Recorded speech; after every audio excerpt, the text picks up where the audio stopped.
Good day mga ka-Wizard Moto, at welcome back ulit sa ating channel. Slowly but surely ay unti-unti na ngang idinadala ng mga ilang motorcycle unit ang ilang motorsiklo na itinampok at ni-review natin sa ating channel nitong mga nakalipas na buwan o taon na nung una ay akala natin na imposibleng dalhin sa Pilipinas. Katulad na lamang ng Kymco Ki-R V160, Fecon Venture 150, Aprilia Is RGT 200, Skygo Lifan Ki PV150, Isway Jet X150, Suzuki Avenis 125, at iba pa.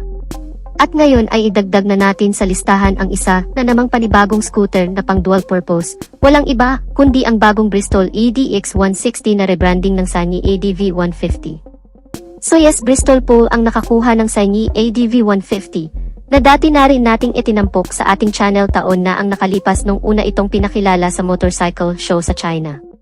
So kung mapapansin nga natin ay halos pang dual purpose ang mga bagong scooter na nagsisilabasan ngayon sa merkado at idinadala sa Pilipinas.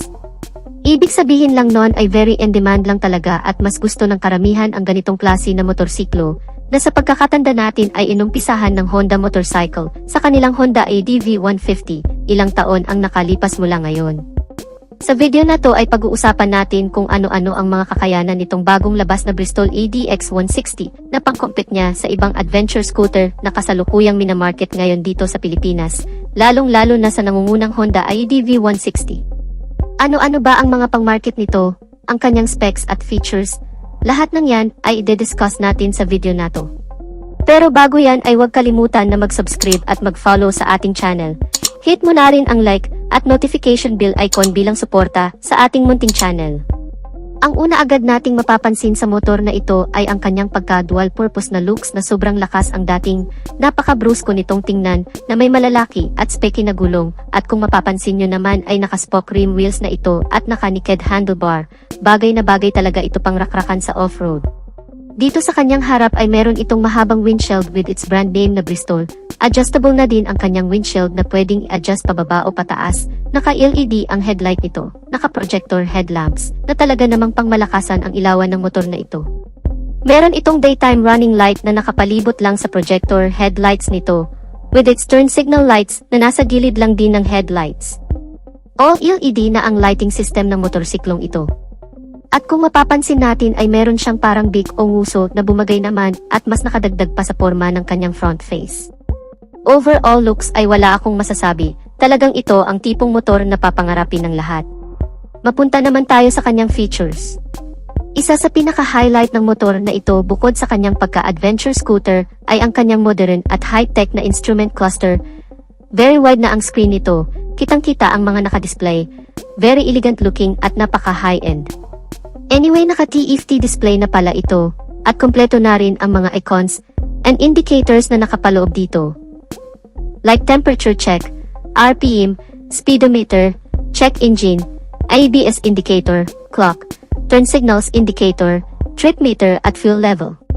At ang pinakamalupit pa nito na features mga kamoto, ay meron itong kakayahan na i-connect ang system ng motor sa cellphone. Just like sa Yamaha Connect na feature, meron na din itong built-in na maps at GPS at pwede kang mag-navigate sa dashboard ng motor. At masasabi natin na mas advanced pa ito dahil meron itong screen mirroring na option, kagaya ng sa Smart TV.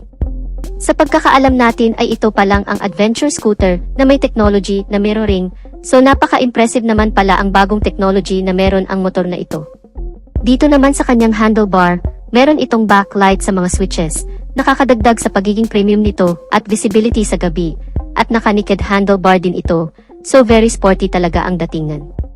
For other important features, meron itong hazard lamps for emergency purposes.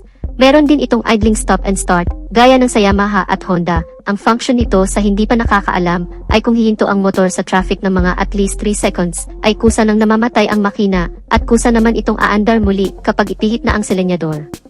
Ang purpose nito ay para mas makatipid sa gas, makapahinga ang makina, at makabawas din at least sa polusyon.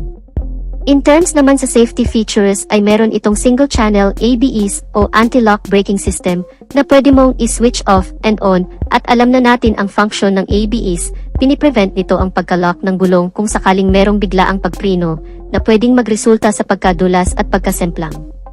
Pangalawang safety features ay ang side stand engine cut-off switch na hindi aandar ang engine kapag ka nakababa ang side stand ng motor.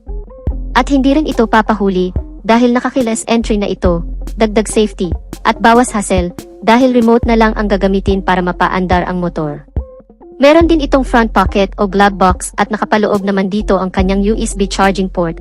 Talagang mapapaw ka sa dami ng magagandang features ang motor na ito. Kung akala mo ay tapos na, wait, there's more. Naka-upside down fork na ang suspension niya sa harap at naka-dual air shock with sub-tank naman sa likod na may golden na kulay pariho.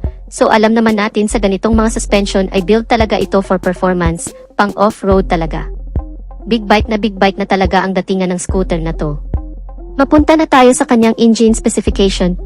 Meron itong exact engine displacement na 155.6 cubic centimeter, 4-stroke, liquid-cooled, single overhead cam, single cylinder, 2 valves. Good news na din dahil naka-fuel injected na, at naka-CVT type transmission. Meron naman itong maximum torque of 14 Nm at 5,500 RPM. Ang front brake ay naka-wavy disc brake, with 2-piston caliper at equipped ng anti-lock braking system o ABS, so again naka-spoke wheels na po ito o naka-rem set. Meron naman itong tire sa harap na 110/80 with 14-inch rim size. Sa likod naman ay 130/70 with 13-inch rim size, naka-dual sports type na ang tire at tubeless. Rear brake ay naka-single disc brake, 1-piston caliper at wala pong ABS system, sa harap lang po ang may anti-lock braking system. Fuel tank capacity ay 11 liters so hindi na rin masama. Meron naman itong average fuel consumption na 43 km per liter at ang fuel tank niya ay nasa central spine na hindi mo na kailangan buksan ang upuan para magpagas. Seat height ay 790 so medyo may kataasan ng kaunti pero kaya pa rin naman ng mga 5 plot basta marunong ka lang talagang humawak at magdala ng motorsiklo. Overall na bigat naman ay nasa 137 kilograms. So medyo magaan lang, at may wheelbase na 1,330 mm. Ang kanyang underseat compartment naman ay very spacious na din at kasya ang isang full face na helmet at may extended na space pa para paglagyan ng ibang mga gamit.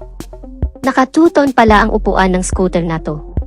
So sa datingan ng Bristol ADX 160 ay meron itong kamukha sa Hyundai XAD V750. Naka top box ready na din pala ang grab bar niya sa likod. At napaka-astig din ang design ng kanyang tail light, all LED na po ang lighting system ng motor na ito.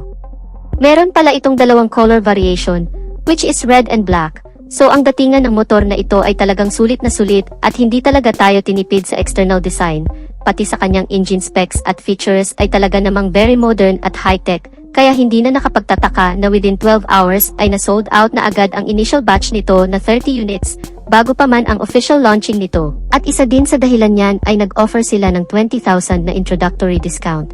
So mabibili mo na lang siya sa halagang 158,000 pesos, instead of 178,000 pesos na kanya namang suggested retail price.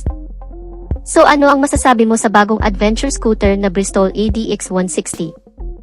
Just comment your thoughts in the comment section below. At dito na natin tatapusin ang video natin mga ka-Wizard Moto. Sana nagustuhan ninyo ang video, at kung nagustuhan nyo ay pakipindot ang like button bilang suporta na rin sa ating channel, at sa mga hindi pa nakasubscribe ay inaanyayahan ko kayo kapatid na mag-subscribe sa aking channel, para lagi tayong updated sa mga videos na i-upload ko pa. Maraming salamat sa walang sawang pagsuporta. Ride safe and God bless.